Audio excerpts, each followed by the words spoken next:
नमस्कार प्यारे साथियों, आप सबका स्वागत है मेनका की काव्यशाला में। आज एक छोटी सी बात आपके समक्ष रखते हुए अपनी कविता प्रारंभ करूंगी। एक बार एक बच्चे ने मुझसे आकर कहा कि मैम आप हमेशा कहते हो कि माता पिता भगवान तुल्य होते हैं। तो मैंने कहा हाँ। तो वो बच्चा कहने लगा कि मैम ये बात हमें सोचनी है बच्चों को या माता पिता को। थोड़ी देर मैं सोचती रही, वहीं से ये कविता उपजी है। तो ये कविता पहले मैं प्रस्तुत करती हूँ, जिसका शीर्षक है हमारे बच्चे हमारे साथी। उसके बाद आपको स्वयं ही इसका उत्तर मिल जाएगा, आप समझ पाएंगे कि वो बच्चा कहना क्या चाह रहा था। तो प्रस्तुत है मेरी कविता।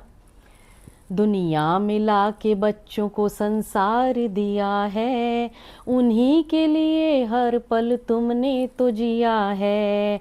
भागते हो इतना नज़र कुछ भी ना आए, बच्चों की खुशी हर पल बस दिल में समाए। अपने अधूरे सपनों का जो बोझ लिया है, बच्चों के मन में चिंता ने विस्तार किया है। सुविधा के लिए उनकी तुमने त्याग किया है, सामान तो दिया समय छीन लिया है। चिंता का ये दबाव उनके मन पे करे वार, बचने को गलत राह पे वो हो जाएं सवार।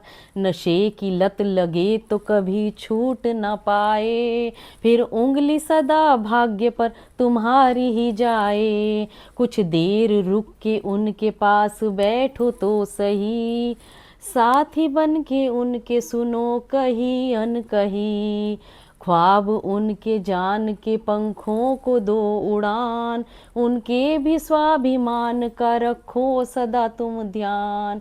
अपने समय से करके तुलना बात ना करो, हम नहीं थे ऐसे कह के दूरी ना गढ़ो।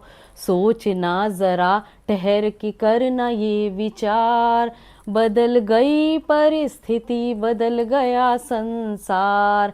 मैं ये नहीं कहती कि बात सारी ही मानो, दिशा भी दिखाओ उनके मन की भी जानो।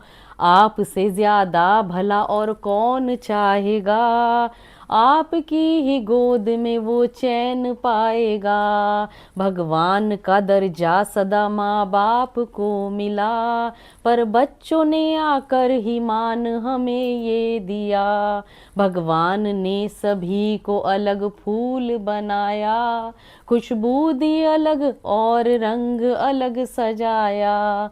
याद रहे बस यही एक बात ना भूलें, माँ बाप बन के प्रभु की सौगात ना भूलें।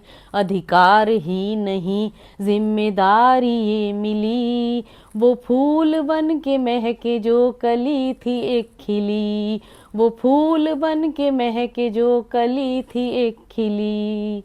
धन्यवाद। आप समझ ही गए होंगे बच्चा क्या कहना चाह रहा था।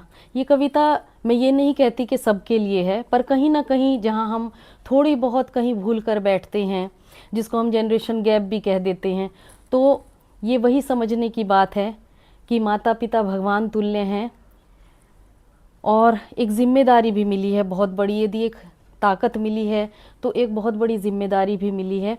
उस जिम्मेदारी को हम सब समझदारी के साथ निभाते चले जाएं, एक दूसरे से सीखते और सिखाते चले जाएं। तो इस कविता का यही उद्देश्य था। आपको ये कविता कैसी लगी? आपको यदि इस कविता ने कहीं भी आपके मन को स्पर्श किया है तो कमेंट करके अवश्य बताइएगा। ये कविता आपको कैसी लगी? मेरे चैनल को सब्सक्राइब कीजिएगा अगर अभी तक आपने नहीं किया, और कविता को लाइक और शेयर अवश्य कीजिएगा। आप सबका बहुत बहुत धन्यवाद, बहुत बहुत आभार।